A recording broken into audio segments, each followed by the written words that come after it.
Então, aquecendo os motores, hoje nós vamos lá pegar pesado com a primeira carta de Paulo aos Coríntios, e hoje nosso estudo 3, nós vamos falar um negócio muito, sim, complicado, porque a gente tem que esclarecer muito isso na nossa cabeça, para nós usarmos e para aconselharmos as outras, né? A Bíblia diz, o próprio Paulo fala, que as mulheres mais velhas têm que orientar as mais novas, né? E eu sempre me coloquei no time das mais novas, né? E agora eu não percebi que eu só estou no time das mais velhas. Eu só estou na fase de ter que aconselhar as outras, eu não percebi. Então é o seguinte, vamos lá. O capítulo que nós vamos estudar hoje, nós já fizemos o estudo 1, 2. Se você está pegando agora, assista o vídeo do estudo 1 e o 2, que você vai entender muitas coisas do contexto da Igreja de Corinto. Embora eu vou falando no meio dos assuntos, eu vou lembrando algumas coisas, mas é interessante você pegar desde o começo, tá? Então, o que acontece? O que acontece aqui? Paulo, tem muita gente que usa essa carta, usa trechos separados para fazer doutrina de igreja. Gente, não é por aí, você tem que saber o contexto, tá? O contexto. Então, muita gente fala que Paulo era contra o casamento por causa desse texto que ele fala aqui. Mas eu vou explicar o que aconteceu. Paulo era casado, tá? Diz a história, não é bíblica, a história diz que Paulo era casado com a irmã de Estevão. Sabe aquele que foi apedrejado? Diz, é a história, não é a Bíblia que diz, que ele era casado com a irmã de Estevão. Então, o que aconteceu? Por isso que quando Estevão foi apedrejado, ele estava lá.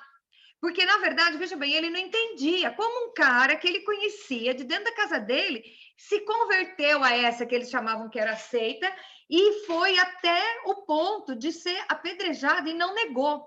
Então, você vai ver que lá para frente ele fala assim: agradeço as testemunhas, as pessoas que testemunharam desse evangelho na minha vida. E ele fala que ele ficou parado, vendo Estevão ser apedrejado, e jogaram as roupas de Estevão nos pés dele, porque ele era parente, né? Ele era cunhado. E aí, quando Estevão se converteu, então acho que já deu um start nele, tipo assim, alguma coisa deve ter de sério nisso. Porque o meu cunhado largar tudo e se dedicar a isso, então Paulo era casado. Diz a história também, isso não é fato bíblico, a Bíblia não fala sobre isso, que ele era casado e quando ele teve aquele encontro lá, né, no caminho de Damasco, não sei o quê, a mulher dele pulou fora, largou dele. E ele ficou sozinho, certo? Então você vai ver que nessa carta ele fala muita coisa sobre isso. Ele foi casado e ele fala, e ele não é mais casado. E ele largou tudo, a mulher dele largou dele, e ele se dedicou totalmente ao evangelho. Então, o que ele vai falar aqui na carta aos Coríntios, ele fala do seguinte, que para você servir a Deus casado é muito mais difícil do que você servir se você for sozinho. Porque uma pessoa sozinha, tanto homem como mulher, pode se dedicar à igreja a tempo integral. Uma mulher casada tem que cuidar dos filhos, um marido casado tem que cuidar do sustento da casa. É isso que ele está falando aqui, porque ele já foi casado e agora ele era crente. Então, ele vai colocar isso aqui, tá? Então, nós vamos ler o texto. Eu dei uma prévia para a gente ler o texto e você entender direitinho o que ele está falando, tá? Quanto ao que me escrevestes, essa carta é uma resposta a uma carta que eles fizeram, contando a história lá da casa de Chloe, contando da briga que estava tendo entre os líderes. Foi uma carta que eles fizeram, essa carta é uma resposta. Então ele fala: quanto ao que me escrevestes, é bom que o homem não toque em mulher. Mas por causa da impureza, cada um tem a sua própria esposa e cada um o seu próprio marido. Aqui não está falando coleção, tá? Porque Deus criou o casamento de um só, então a bigamia foi um hábito que cultural depois, mas quando Deus criou foi Adão para Eva e Eva para Adão. E detalhe, Deus não criou Adão e Ivo, tá? Entenderam? Bom, Deus criou Adão e Eva, não era Adão e Ivo, nem Eva e Edna, tá? Se fosse assim, o mundo tinha acabado, logo morreram eles, acabou o mundo, entendeu? Então, porque gay não procria, né? Então, vamos lá. E aí, por que que eles estão falando isso? Porque como o Paulo era sozinho, eles começaram a achar que seria ótimo, perfeito, se todos fossem o celibato. E eu acho engraçado, porque algumas religiões defendem o celibato, aliás, os seus líderes não se casam, porque realmente, se você tem família, você tem que dividir a sua atenção da família com a igreja, tá? Isso é uma colocação. Porém, Paulo, ele fala muito sério isso. Ele fala, por causa da impureza, que aqui a impureza no original é os desejos da carne, tá? Cada um tem a sua esposa. O marido conceda à sua esposa o que é devido, e também semelhantemente a esposa ao seu marido. A mulher não tem poder sobre o próprio corpo, e sim o marido. Então, acho que está bem explicadinho, né? E também, semelhantemente, o marido não tem poder sobre o seu próprio corpo, e sim a mulher. O que ele está dizendo aqui? É direito de ambos. O marido não é dono totalmente do seu corpo, mas ele também não é dono do corpo dele. Então, o que acontece? A partir do momento que vocês se casam, todas as coisas são lícitas, se tiver de comum acordo para os dois, ok. E você não pode privar o seu cônjuge de algumas coisas, porque se de repente você resolveu fazer greve de sexo, tá? Então vamos lá. Vou tentar fazer um negócio num nível bom aqui. Aí ele fala: não vos priveis um do outro. E novamente, o salvo, talvez por mútuo consentimento, por algum tempo. Isso aqui é jejum, tá? Tem muita gente que faz jejum de sexo, pode fazer, mas por algum tempo para vos dedicardes à oração e novamente vos ajuntardes, para que Satanás não vos tente por causa da incontinência, tá? Isso vos digo por concessão e não por mandamento. Quero que todos os homens sejam tais como eu também sou, que era solteiro, né? No entanto, cada um tem de Deus o seu próprio dom. Um, na verdade, de um modo, o outro de outro. E aos solteiros e viúvos, digo que seria bom se permanecessem no estado em que eu também vivo. Então, ele está falando o seguinte: não é pecado casar, não é pecado, é pecado você viver se abrasando. Mas se você não tem o dom do celibato, se você acha que você vai sentir necessidade de um companheiro ou de uma companheira, se case, tenha o seu esposo, tenha a sua mulher. Não é essa história de ficar para separar um tempo de jejum, se for de comum acordo, não resolva você se privar, porque você resolveu ter um tempo de consagração e o seu marido não, então, que seja por pouco tempo, porque se for por muito tempo, Satanás entra. Eu acho que ele é bem claro aqui, né? Então, a pergunta é o seguinte: de acordo com o verso 7, de 1 a 8, Paulo era contra o casamento? Não, não. Ele fala que se ficar sozinho pode servir a Deus melhor, mas pode casar e é para não se privar um do outro. Por que Paulo diz que seria melhor que não se casassem? Tá? Por que ele diz que é melhor não casar? Porque se não casar, você pode se dedicar mais ao templo. E ali ele vai falar das viúvas, tá? Então, são as pessoas solteiras e das viúvas. Ele vai entrar bem em detalhe isso, tá? Aí vem a pergunta, de acordo com o texto lá, que eu vou fazer: é certo fazer greve de sexo? Mulher gosta disso, né? Mulher gosta de pegar e judiar do marido e falar: não vai ter. É certo? A resposta é não, porque o seu corpo não te pertence. Ai, machista! Mas o dele também não pertence a ele. Tá? O negócio é equilibrado. Paulo fala aqui: o corpo da mulher pertence ao marido, mas o do marido também pertence à mulher. O marido também não pode fazer greve de sexo.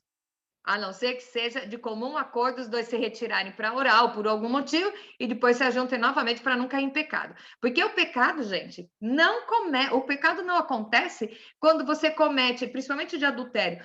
O pecado do adultério não se consuma quando você vai deitar com outro. O pecado do adultério já começou aqui antes.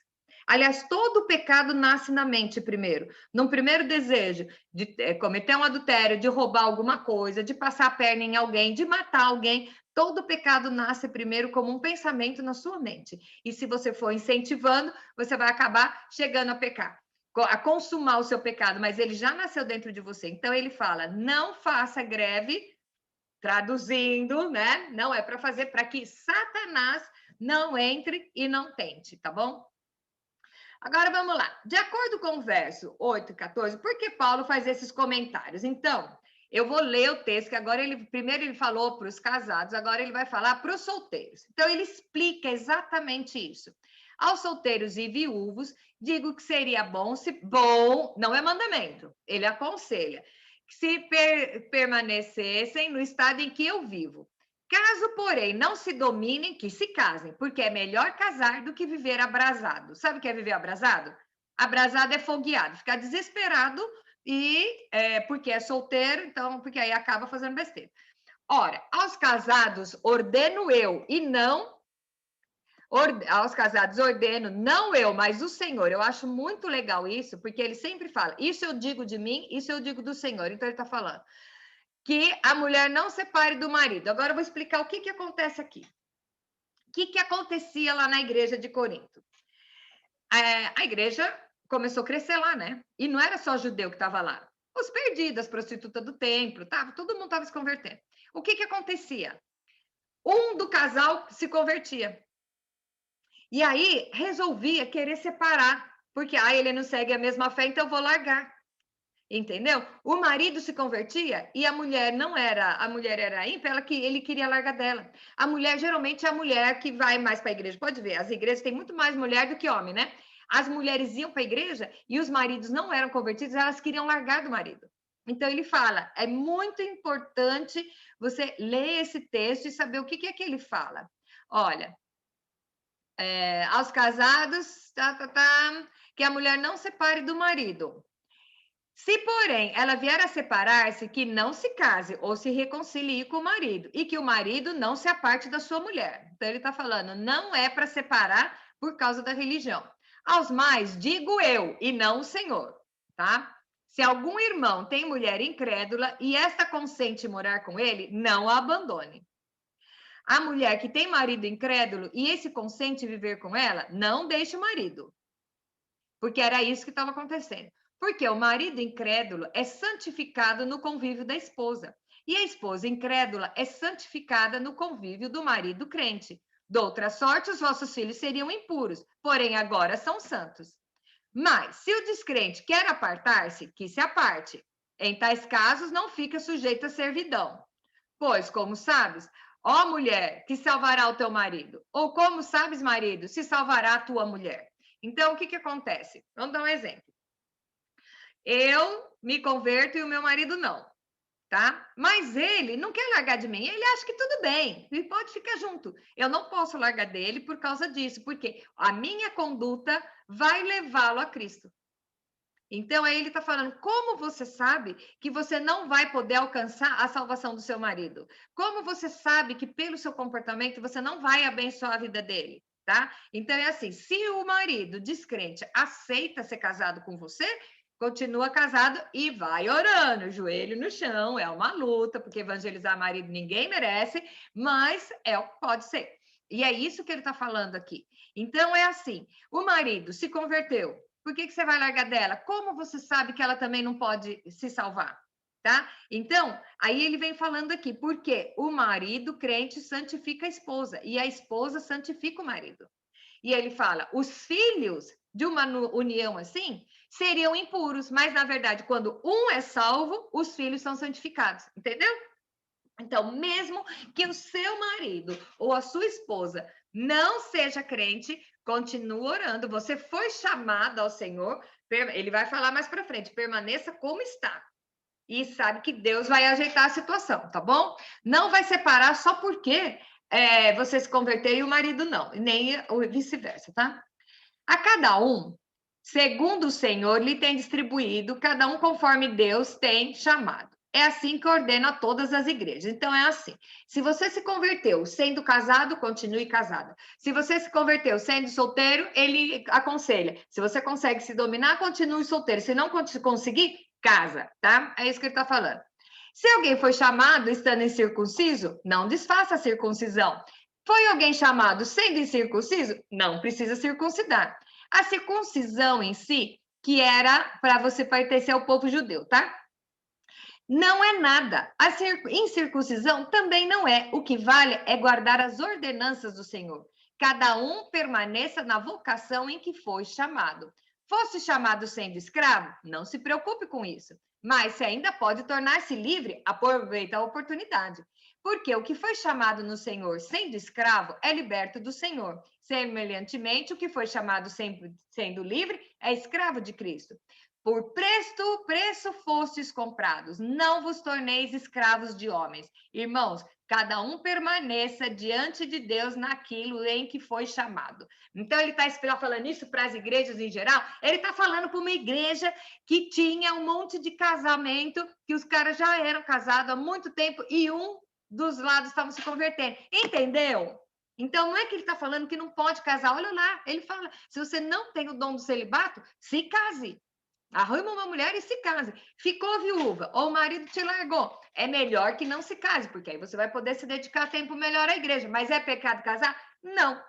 Tá entendendo isso? Então, Paulo, ele deixa muito clara essa situação aqui, tá? Aí, de acordo com esse texto, qual é a função do marido e da esposa crente no meio do casamento? A função do marido ou da esposa no casamento é santificar um ao outro, tá? Verso 22. Que afirmação, hein? Vamos lá. Porque o que foi chamado no Senhor sendo escravo é liberto no Senhor. Semelhantemente, o que foi chamado sendo livre é escravo em Cristo. Então, é o seguinte, você foi chamado, fica do jeito que tá, não vai fazer bagunça, porque de repente você vai ser usado, tá? Para abençoar quem está do seu lado, tá bom? Agora, vamos lá, o verso 24 diz o seguinte, irmãos, cada um permaneça diante de Deus naquilo em que foi chamado. Você foi chamado solteiro e você quer se dedicar, ser um missionário? Ok, beleza. Você foi chamado casado? Não, vai largar sua família, Deus vai prover os meios de você servir a Ele, mesmo sendo casado, tá? Pergunta 8. Paulo é a favor do celibato? Como que ele explica isso, gente? É muito claro isso aqui. Então, ele vai falar em relação... Porque aí, o que acontecia? O casal casava, se convertia, e as filhas, e aí agora? Casa ou não casa? Deixa a menina casar ou não? Então, olha aqui o que ele fala. Com respeito às virgens, eu não tenho mandamento do Senhor, porém dou a minha opinião. Eu acho muito legal isso. Quando ele fala que Deus está falando, assim diz o Senhor. Quando ele fala dele, fala, agora sou eu que estou dizendo, tá? Ele fala, eu dou minha opinião, como tenho recebido do Senhor a misericórdia de ser fiel. Considero, por causa da angustiosa situação presente, ser bom para o homem permanecer assim como está. Isso porque ele não viveu em 2021. Ele já achava que o mundo era angustiante. Imagine se o cara está vivo agora, tá? Então ele fala, eu acho que é bom para o homem permanecer como está. Está casado? Não procure separar. Está livre de mulher? Não procure casamento. Do jeito que ele fala, parece que mulher é uma coisa ruim, né? Não procure casamento. Mas se te casares, com isso não peca. Também, se a virgem se casar, também não peca. Ainda assim, as pessoas sofrerão angústia na carne. E eu queria poupar-vos. Por quê? Quando você se casa, gente, fala sério. A gente fala para as menininhas que querem namorar e quer casar, né? A gente olha e fala, ai, filha, né? Sozinha é tão bom, mas ela não sabe, ela não escutou, mas nós escutamos também, nós casamos, né? Então, ele fala assim, eu falo isso para poupar das preocupações da vida de casado, que é manter a casa, manter o marido, manter filho, então é isso que ele está falando, tá? Aí ele chega numa conclusão, ele fala assim, eu quero poupar vocês, mas se quiser casar, manda bala, ok? Qual a conclusão que ele chega nos versos de 32 a 38? Vamos ver que é legal isso aqui. O que realmente quero é que estejais livres de preocupação. Quem não é casado, cuida das coisas do Senhor e de como agradar ao Senhor. Mas o que se casou, cuida das coisas do mundo, de como agradar a esposa. E assim está dividido. Também a mulher, sendo viúva ou a virgem, cuida das coisas do Senhor, para ser santa, assim no corpo como no espírito. E santo é separado aqui, tá? A que se casou, porém, se preocupa com as coisas do mundo, de como agradar ao marido. Digo isto em favor dos próprios interesses, que não que eu pretenda ordenar-vos, mas somente que é decoroso e vos facilite consagrar-vos desimpedidamente ao Senhor. Então, se alguém julga que trata ser decoro de sua filha, que ela já está passando da idade e precisa casar, casa. Todavia, se a menina está firme no seu coração, não tendo necessidade, mas domínio sobre o seu próprio arbítrio, e isso bem firmado no seu ânimo, quer dizer, se a menina resolver que não quer casar, e o pai, né, deixa ela virgem, conserva virgem a filha, bem fará. E assim, quem casa sua filha virgem faz bem, e quem não casa faz melhor. Então, quer dizer, não é pecado casar. Então, é o seguinte, né? As viúvas. O que acontece com as viúvas? A viúva, ela agora está em fase de liberdade. A viúva pega o avião, vai para onde ela quer, ela cozinha a hora que ela quer, ela come o que ela quer. E Paulo está falando, a vida é melhor. Ela pode se dedicar mais ao trabalho do Senhor, ela pode... A vida é mais tranquila. A que casa, ela tem que cuidar do marido, fazer almoço, se preocupar que ele fez, que ele comeu, se ele não comeu, fazer o lanchinho da tarde, arrumar a roupinha dele. São as preocupações separadas. Tá errado uma e outra? Não, não tá. Mas o que ele fala? Você pode fazer. Eu aconselho, como ele ficou sozinho e ele vê que sozinho ele consegue se dedicar mais à obra, ele fala: se você fizer isso, é melhor, tá? Mas não é pecado casar. Não é pecado ficar solteiro. Ele deixa isso bem claro aqui. Então, vamos largar tradição, vamos largar todos os dogmas de lado. O que é que a Bíblia fala? O que o Evangelho fala, tá? E aí ele dá um conselho pessoal.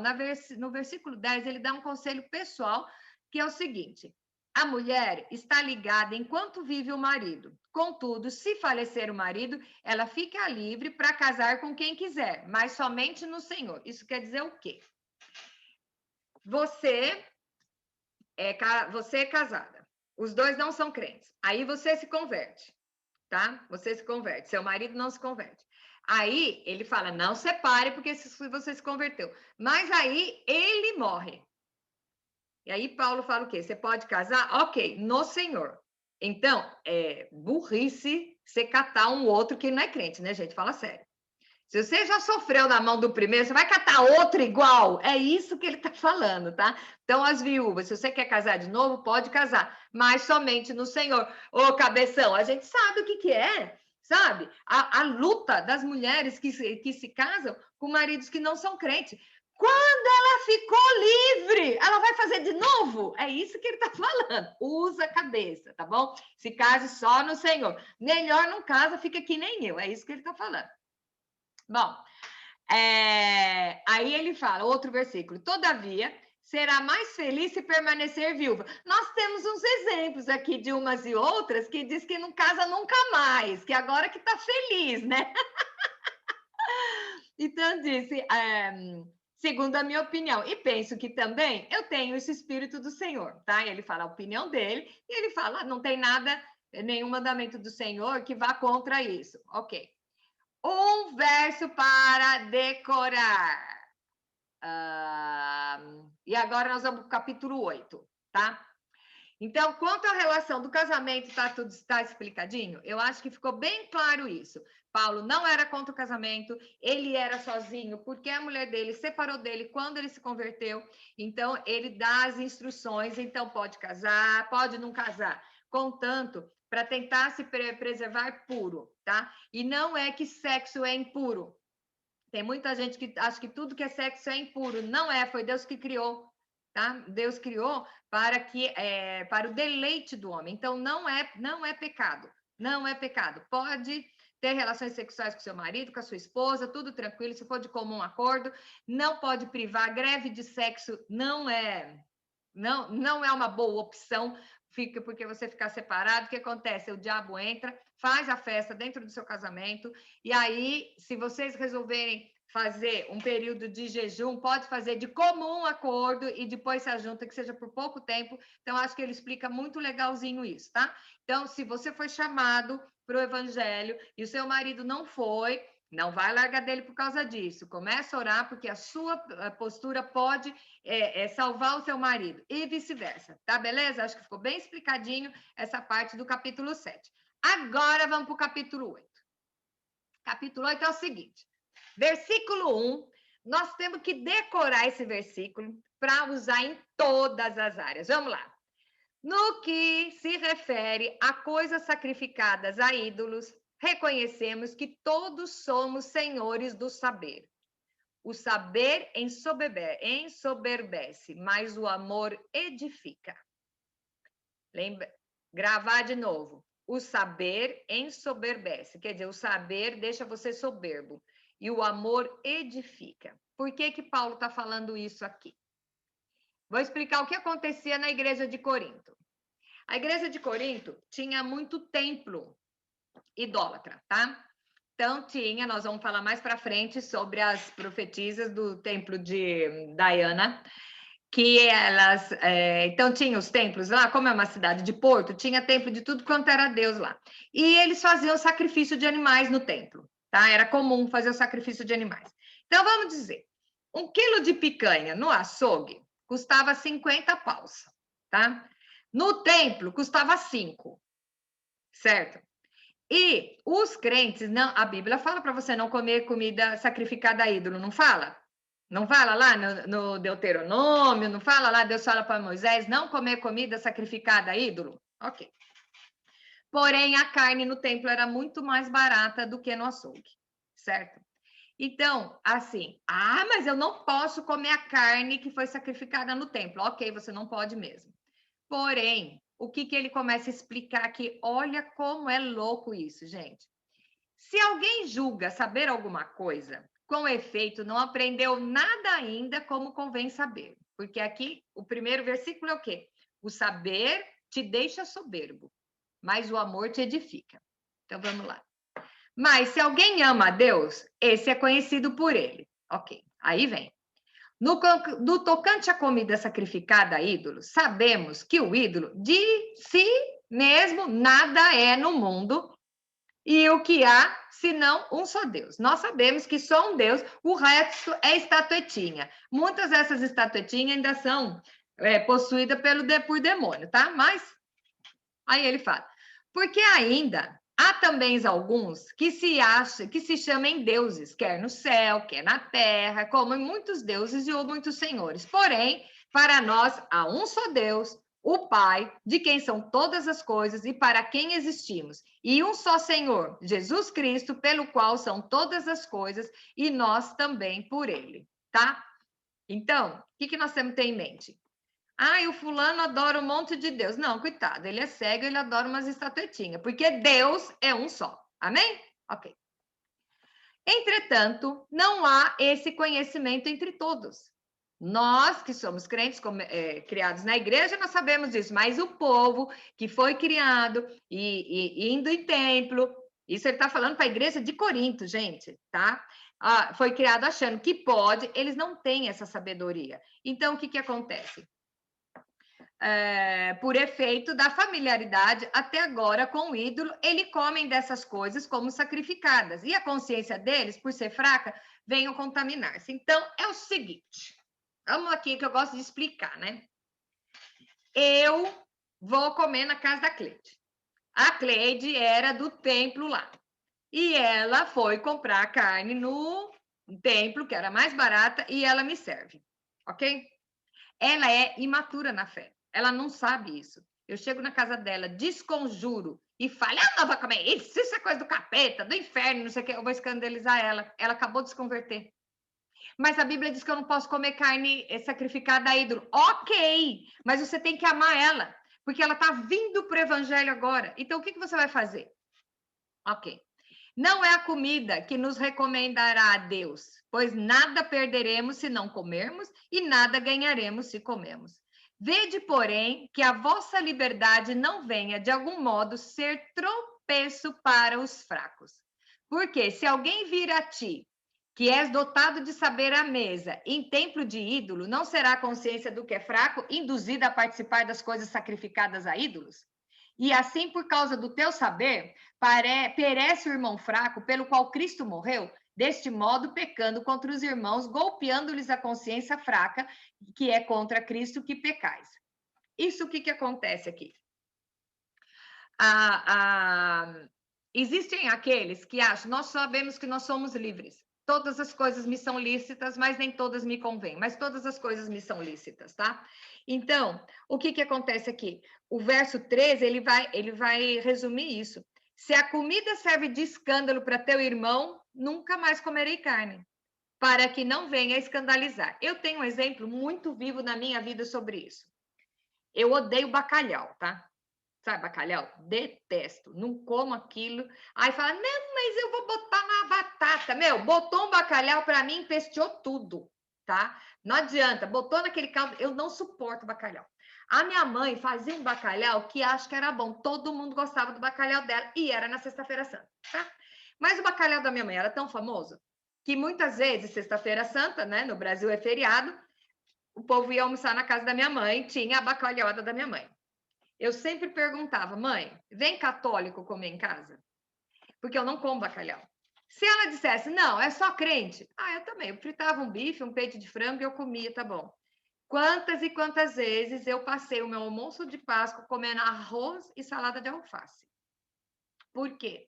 Se eu venho trazer um católico na minha casa e ele acha que é pecado eu comer carne e eu comer na frente dele, eu vou estar escandalizando ele. Eu perdi o meu amor com ele. Certo? Então, se eu acho que eu posso comer carne na Sexta-feira Santa, tá? Eu fui criada de uma outra forma, mas se eu vou escandalizar o meu irmão, gente, eu não vou morrer se eu não comer a carne. Tá entendendo? Então é assim, quando meu marido, às vezes, nós vamos para alguma igreja, ele vai pregar em alguma igreja que eu não conheço, eu sempre vou de saia. Porque eu não sei se lá na igreja deles, eles acham que é pecado eu ir de calça. Entendeu? Eu não vou morrer se eu deixar de comer carne um dia, se eu deixar de usar uma saia um dia, entendeu? Então é assim, não é que você vai entrar no farisaísmo deles, não. Trata com amor, sabe? Não queira ficar esfregando o seu conhecimento na cara do outro, porque de repente o outro está começando a caminhar e você vai escandalizar ele. Muitas vezes você vai afastar ele, sabe, do evangelho por causa de uma bobagem. Então, o católico, ele acha que é pecado comer carne na Sexta-feira Santa. Beleza, eu não como na frente dele. E depois que eu casei, sabe o que eu fazia? Eu comia, almoçava em casa, ia para casa da minha mãe para a hora da sobremesa, tá? Porque eu não ia escandalizar ninguém, entendeu? Então é assim, eu ia morrer de não comer carne? Não, eu nem gosto tanto de carne assim também. Eu só não gosto de gente, bacalhau não adianta, que não existe receita. Aí a minha é boa. É boa? Tem bacalhau? Tem, então não gosto. Não, porque tem que botar azeite português. Ok, você vai botar bacalhau? Não gosto, gente, não gosto de bacalhau. Eu acho que eu tenho direito de não comer bacalhau. Então, eu acho que é isso aí. O que Paulo está falando aqui é o que faz mal. Ele vai falar mais para frente. Não é o que entra pela boca. O que faz mal é o que sai da boca. O que ele fala, o que entra da boca, entra e sai. Agora, o que sai da boca é o que vai magoar, é o que vai ofender. Então, se você já tem um discernimento de que algumas coisas você pode fazer, mas vai escandalizar o seu irmão, não faça na frente dele. Ame o seu irmão primeiramente. Imagine que ele está num nível de espiritualidade diferente, não é menor ou maior que o seu, não, porque às vezes ele está aprendendo um negócio, tá? Ele está aprendendo uma coisa que você não aprendeu ainda. Tá? Então, não custa, você não vai ser menos para ficar esfregando o seu conhecimento na cara de ninguém. Acha que é pecado? Não fica, não usa. Mas, por exemplo, eu acho que você não pode ir numa igreja. Eu ia, né? Eu sempre gostei de roupa assim diferente, entendeu? Eu sempre gostei dos modelos exóticos, né? E eu parei de usar isso quando eu comecei a pregar. Por quê? Eu não queria que chamasse atenção mais para mim a roupa do que pelo que eu estou falando. Porque eu ia lá para fazer uma outra coisa, tá? A Cleide, eu já fui pregar na igreja dela, e assim, eu não fui de nada, cheguei, nada sexy, nada, entendeu? Até eu sempre fazia assim, eu como peguei uma época que eu mandava fazer uma roupa nova para ir para cada evento, tá? Para poder ter uma coisa diferente e não repetir, porque ia filmar e não sei o quê. Mas eu sempre me preocupei com isso, de não estar transparente, de não estar curta, não estar agarrada, não estar decotada. Por quê? Eu não quero que chame atenção, eu quero chamar atenção pelo que eu estou falando. Então, você vê muito no Facebook aquelas meninas em poses sexys e com versículo bíblico embaixo. Peraí, não vamos deixar de ser hipócrita. Então, se você está querendo atrair as pessoas ao evangelho, você tem que mostrar que o evangelho é uma coisa boa e que é coerente.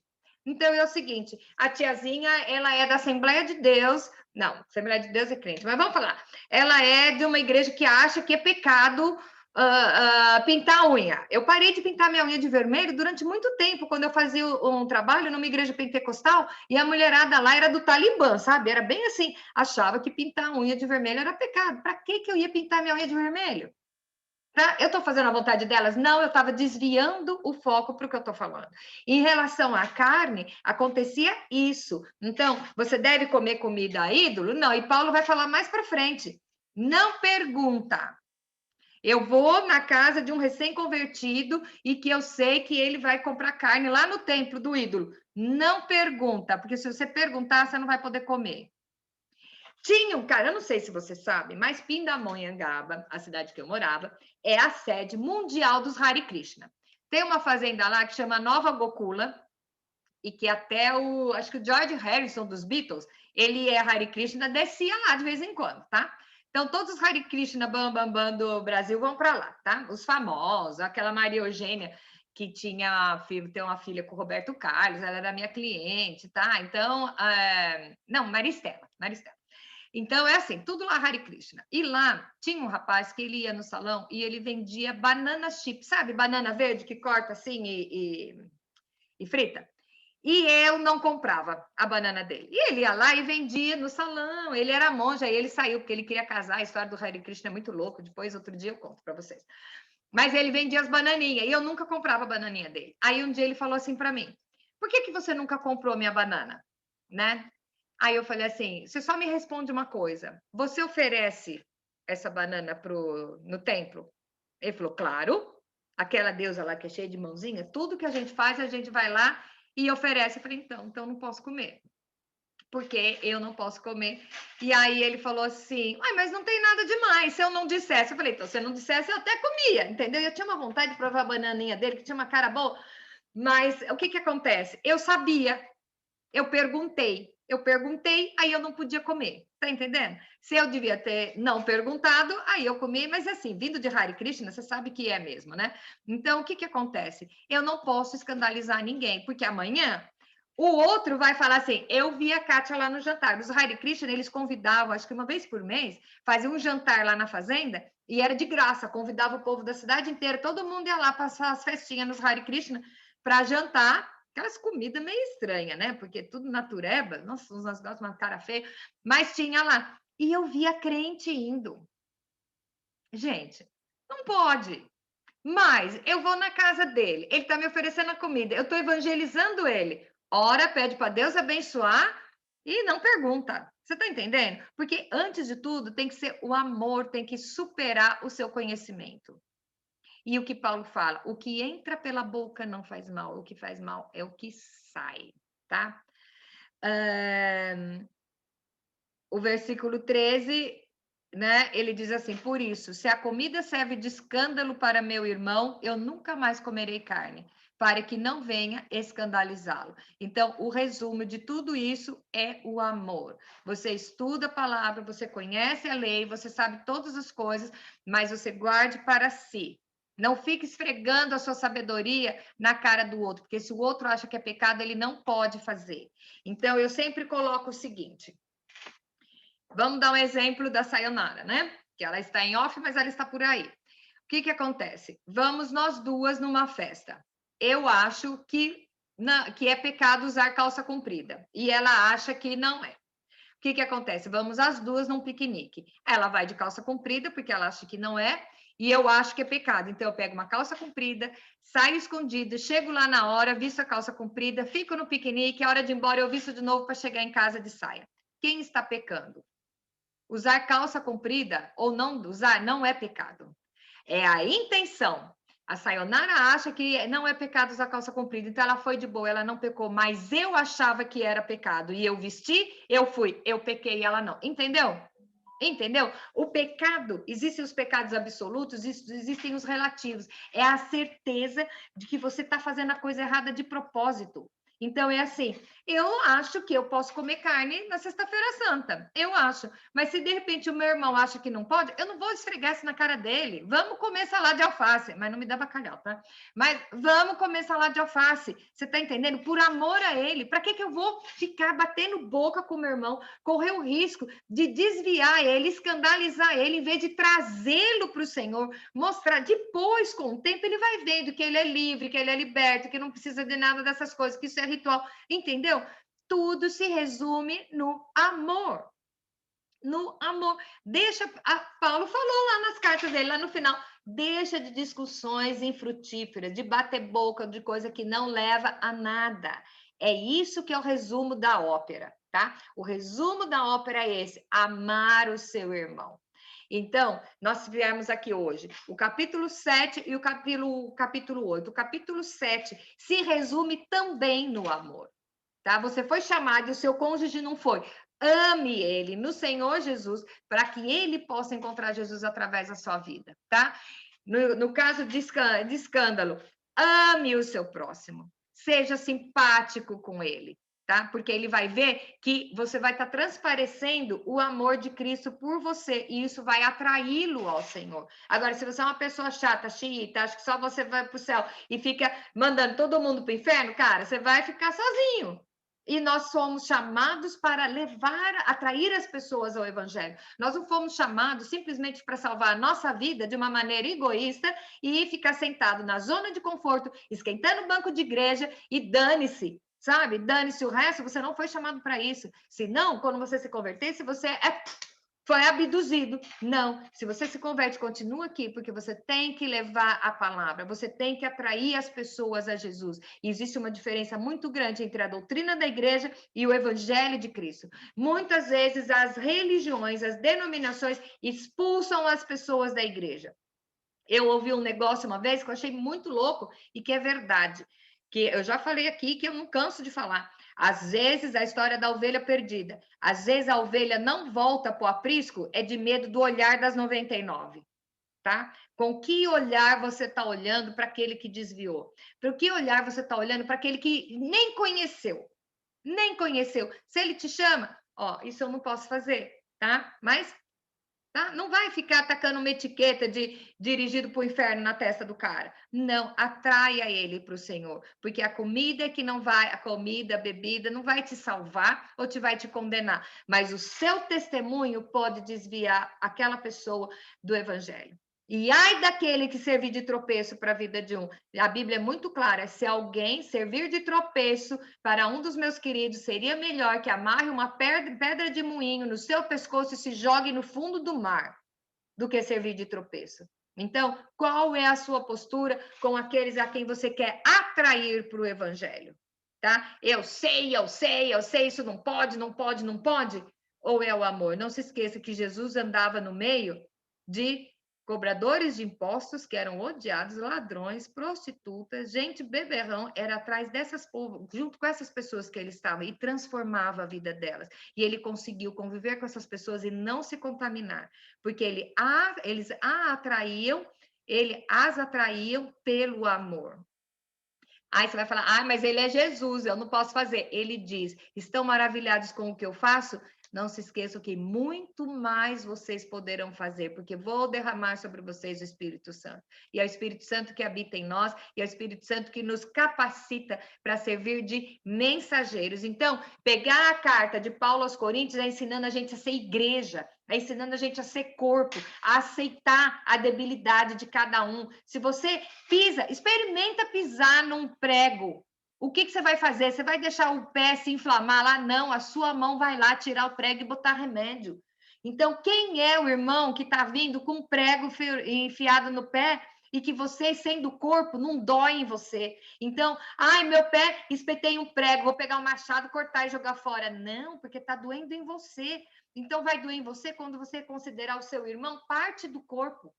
Se você considera ele só um anel, ok, vai ver que ele é um anel, mas se ele é parte do corpo, vai doer em você. Vai doer em você. Então, se você está doendo, você vai cuidar. Por que você faz pé no inverno? né? No inverno a gente faz o pé vai para botar sandalinha? Não, é para não doer a unha encravada, para a unha não encravar e não doer a unha, para você olhar e ver que tá bonitinho, não é? Você faz o seu pé. Você faz a sua mão, você depila a sua perna, você faz a sua sobrancelha, você compra batom da Sayonara e sai linda pintando a sua boca. Então, é isso, você cuida do seu corpo. Você cuida do seu corpo. Então, vamos lá, qual é o corpo que você está cuidando? Da igreja, o corpo de Cristo, não tem nada a ver com as igrejas, não, com as denominações. Então, cada uma de nós, olha aqui, cada uma de nós está numa cidade diferente, algumas, né, como a Cleide, a milhares de quilômetros de distância, mas nós somos um corpo. O que acontecer com a Cleide vai doer em mim. E a alegria dela vai me deixar feliz, porque nós somos um corpo. Então, Paulo, aqui nessa carta, ele está falando, gente totalmente diferente. As igrejas antigamente eram muito uniformes, era só os judeus, só não sei o quê, e era o grupo bem fechado, e a igreja aos Coríntios, a igreja de Corinto, estava acontecendo o quê? Vem gente de tudo quanto é gente, cultura diferente, hábito diferente, e estavam juntos, tentando ser corpo. E a carta de Paulo aos Coríntios é ensinando o povo a ser corpo, a ser igreja. Então, tem coisas que ele está falando exatamente para aquele povo. Hoje, nós não vamos comprar carne sacrificada no templo, mas muitas vezes nós estamos fazendo essas coisas com outras coisas mais delicadas, com outras coisas mais sutis, e nós estamos escandalizando, deixando os irmãos, que podem ser nossos irmãos, as pessoas que nós estamos evangelizando, com raiva de crente.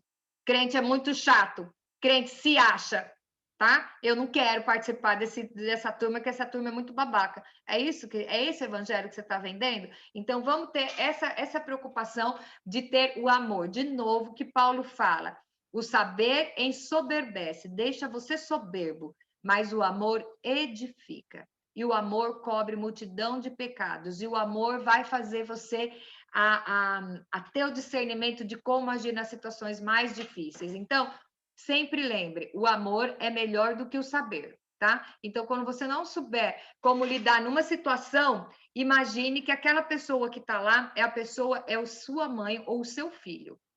Como você agiria com essa pessoa nessa situação? Que acho que é as coisas que a gente mais ama no mundo, é filho e mãe, né? Então, você se coloca lá e veja, aquela pessoa que está fazendo isso para mim, ela é minha mãe, como eu agiria com ela? Aí você vai ver como você vai agir com o amor, tá bom? Espero que nós tenhamos, assim, aproveitado bem e se prepara, porque os estudos vão ficando mais profundos. Cuidado que lá vem chumbo nos próximos, tá bom?